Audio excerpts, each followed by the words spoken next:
আমি অসমৰ আমাৰ মুখ্যমন্ত্ৰীগৰাকীক আমি এটা কথা স্পষ্ট ভাষাৰে আমি জনাব বিচাৰিছোঁ যে যোৱাকালি তেওঁ এটা বাইট আমি দেখিবলৈ পালোঁ। তেওঁ কৈছে যে ২৬ৰ নিৰ্বাচনৰ প্ৰাক মুহূৰ্তত মানে জনজাতিকৰণটো বিচৰা নাই।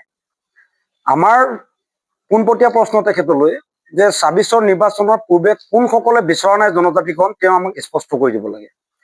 আৰু দ্বিতীয়তে আমি সৌসিদিনাখন এটা প্ৰেছ মিট আয়োজন কৰি আমি কৈছিলোঁ যে প্ৰতিবাৰে নিৰ্বাচনৰ সময়ত সুজাসুজিসকলক বা ৬ জনগোষ্ঠীৰ ৰাইজক তেওঁলোকে ঢাল হিচাপে ব্যৱহাৰ কৰি আহিছে। আৰু আমি এইটো কথা স্পষ্ট ভাষাৰে তেওঁলোকক কৈছিলোঁ, আহ্বান জনাইছিলোঁ যে আপোনালোকে নৱেম্বৰ মাহত যিখন প্ৰতিবেদন আপোনালোকে দাখিল কৰিছে, সেই প্ৰতিবেদন হৈ নাথাকি আপোনালোকে বিললৈ ৰূপান্তৰিত কৰিব লাগিব।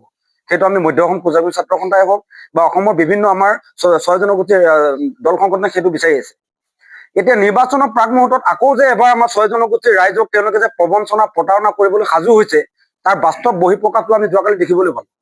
মুখ্যমন্ত্ৰীগৰাকীয়ে নিজে কৈ দিলে যে জনজাতিকৰণটো ২৬ৰ নিৰ্বাচনৰ প্ৰাক মুহূৰ্তত নহয়। তাৰমানে বস্তুটো এনেকুৱাকে তেওঁলোকে লৈ যাব বিচাৰিছে নেকি, সেইটো আমাৰ সন্দেহ হৈছে যে নিৰ্বাচনত পূব হিচাপে ব্যৱহাৰ কৰি সেই প্ৰতিবেদনখন বিললৈ ৰূপান্তৰিত নকৰাকে তেওঁলোকে নিৰ্বাচনটো পাৰ কৰি দিব। আৰু আমি সেই তেওঁ প্ৰতিবেদনখনক আমিও এটা টোপ বুলি নাভাবি আমি সঁচাকে কিবা এটা কৰিবগৈ নেকি বুলি ভাবি আমিও তেওঁলোকক সমৰ্থন কৰিম বুলি তেওঁ ভাবি আছে নেকি বাৰু? আৰু যদি তেনেকে ভাবিছে তেতিয়াহ'লে আমি মুখ্যমন্ত্ৰীগৰাকীক এটা কথা স্পষ্ট ভাষাৰে ক'ব বিচাৰো যে সেইটো আপুনি সঁচাকৈ এটা ভুল কাম কৰিবলৈ ওলাইছে। আপুনিতো যোৱাকালি নে পৰহিৰ পৰা আমি দেখিছোঁ, মিডিয়াত দেখিছোঁ, বৰদোৱা থানত গৈ তেওঁ কৈছে যে মই ৰাজনীতিৰ জীৱনত মই মিছা কথা কৈ পোৱা নাই। যদি আপুনি মিছলীয়া নহয় তেতিয়াহ'লে আপুনি ২৬ৰ নিৰ্বাচনৰ প্ৰাক মুহূৰ্তত এই যিখন প্ৰতিবেদন আপোনালোকে প্ৰকাশ কৰিলে সেই প্ৰতিবেদনখন বিললৈ ৰূপান্তৰিত কৰি দেখুৱাওক। অন্যথা আমি সমগ্ৰ মধ্য অসমৰ কোজাগৰী ৰাইজে বা অসমত প্ৰতিটো অঞ্চলত বসবাস কৰা কোজাগৰী ৰাইজক আমি অনুৰোধ জনাম, আহ্বান জনাম যে ২৬ৰ নিৰ্বাচনৰ প্ৰাক মুহূৰ্তত যদি প্ৰতিবেদনখন বিললৈ ৰূপান্তৰিত নহয় তেতিয়াহ'লে আপোনালোকে বিজেপিক বৰ্জন কৰিব লাগিব। সেইটো আমাৰ আহ্বান, সেইটো আমাৰ অনুৰোধ। নহ'লে বাৰে বাৰে ইলেকশ্যন আহিব, তাৰ আগমুহূৰ্তত আমাক জনজাতিকৰণ কৰিম বুলি ক'ব, তাৰপিছত সেইটো ফুটুকা ফেন হৈ পৰিব। সেইটো আৰু আমি ৬ জনগোষ্ঠীৰ ৰাইজে কোজাগৰী ৰাইজে আমি সহ্য কৰি থাকিব নোৱাৰো। আমি আমাৰ প্ৰাপ্য বিচাৰিছোঁ, আমি আমাৰ ন্যায্য প্ৰাপ্য বিচাৰিছোঁ, সেই প্ৰাপ্যখিনি আমাক দিব লাগে। যিহেতু 96ত আমাৰ গোটেইখিনি এটা জনগোষ্ঠীক জনজাতিকৰণৰ কাৰণে যিখিনি আমাৰ বৈশিষ্ট্য লাগে, সেই গোটেইখিনি বৈশিষ্ট্য আমাৰ ৬ জনগোষ্ঠীৰ ভিতৰত কোজাগৰীসকলৰ আছে কাৰণে 96ত আমাক জনজাতি মৰ্যাদা প্ৰদান কৰা হৈছিলে। তাৰ পিছতো এতিয়া আমাক কৈছে যে ST ভি কৰিম। আমি সেইটোও সমৰ্থন কৰিছোঁ যে ST ভি হওক, ST পি হওক, আমাক যিহেতু জনজাতি তালিকাভুক্ত কৰিব বিচাৰিছে আমি ৱেলকামো জনাইছোঁ।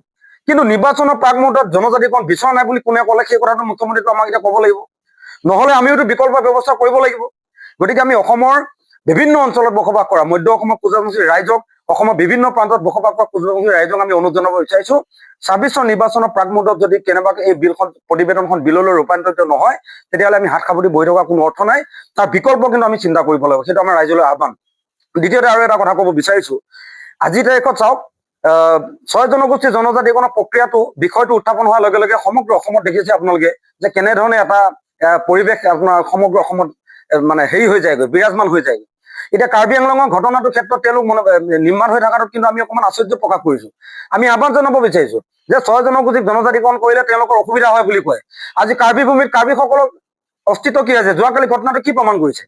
গতিকে আমি কৈছোঁ যে ৬ জনগোষ্ঠীক জনজাতিকৰণ প্ৰদান কৰি অসমখনক জনজাতীয় ৰাজ্য হিচাপে ঘোষণা কৰিব লাগে। অকল জনজাতীয় ৰাজ্য হিচাপে ঘোষণা কৰিলে অসমখন যে মানে ছেফটি নহ'ব, তাৰ জ্বলন্ত উদাহৰণ কাৰ্বি আংলং।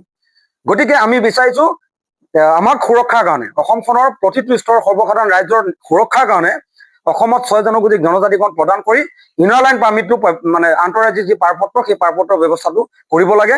তেতিয়াহে অন্ততঃ আমি সকলোৱে সমগ্ৰ অসমত বসবাস কৰা ৰাইজে আমি শান্তিৰে সুখেৰে আমি জীয়াই থাকিব পাৰিম।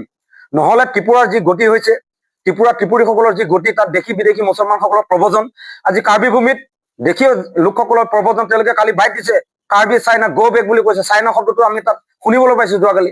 গতিকে এই মহাসাহস যে কৰিবলৈ পাইছে, এই জনজাতিসকলে যি সমন্বয়ক সমিতি বুলি কয়, CCTV এনেকে কিবা কিবি তেওঁলোক আছে, তেওঁলোককো আমি আহ্বান জনাইছোঁ যে আপোনালোকক ৬ জনগোষ্ঠীক জনজাতিকৰণ দিলেই ইমান অসুবিধা হয় বুলি কৈ থাকে। আজি কাৰ্বি ভূমিৰ যিটো ঘটনা, তাতো আপোনালোকে মাত দিয়ক, তাতো আপোনালোকে আগুৱাই আহক। আমি আছোঁ মধ্য অসম কোজাগৰী ছাত্ৰ সন্থা, আমি কাৰ্বি ভাইসকলৰ লগত আমি আছোঁ, আমি যাম তেওঁলোকৰ ওচৰলৈ। কিন্তু আপোনালোকে যে কৈ থাকে জনজাতিকৰণ দিলে আমাৰ অসুবিধা হ'ব, এই অসুবিধাবিলাক আপুনি আৰু এটা কথা মই এইখিনিতে কৈ দিওঁ মনত পৰোঁতে, আজি ট্ৰাইবেল বেল্ট এণ্ড ব্লকৰ যিবিলাক ভূমি, সেই ভূমিবিলাক বহিৰাগত লোৱা নাই নেকি? তেওঁলোকে কৈ আছে অকল আমাক 6 জনগোষ্ঠী জনজাতিকৰণ প্ৰদান কৰিলে তেওঁলোকৰ অসুবিধা হ'ব। এই মাটিবিলাক খিলঞ্জীয়া ট্ৰাইবেল মানুহৰ মাটিবিলাক যে বেলেগে যে তেনেকে হস্তগত কৰি আছে, আপোনাৰ কাৰ্বি ভূমিৰ যি ঘটনা, এই ঘটনাবিলাকে কি সূচাইছে? গতিকে আমি তেওঁলোককো আহ্বান জনাব বিচাৰিছো যে 6 জনগোষ্ঠীৰ জ্বলন্ত সমস্যাটো সমাধানৰ কাৰণে অসম চৰকাৰে পদক্ষেপ গ্ৰহণ কৰিছে। আমি সেই পদক্ষেপক আদৰণিও জনাইছিলো, কিন্তু যোৱাকালি ঘটনাটোৰ পৰা আমাৰ মনটো অলপ সেমেকি আছে। আমি সন্দেহ প্ৰকাশ কৰিছো যে 26 নিৰ্বাচনৰ প্ৰাক মুহূৰ্তত কিজানি নহবগৈ। গতিকে যদি নহয় তাৰ বিকল্প ব্যৱস্থাটো আপোনালোকৰ জৰিয়তে অসমৰ ৰাইজক ক'ব বিচাৰিছো যে 6 জনগোষ্ঠীৰ জনজাতিকৰণৰ প্ৰক্ৰিয়াটো যদি বিধানসভা নিৰ্বাচনৰ পূৰ্বে নহয়, তেতিয়াহ'লে আমি বিজেপি চৰকাৰক আমি ভোট দিয়াৰ পৰা আমি বিৰত থাকিব লাগিব। সেইটো আমাৰ ৰাইজলৈ পোনপটীয়াভাৱে মধ্য অসম ক্ষুদ্ৰ ছাত্ৰ সন্থাৰ এইটো আহ্বান।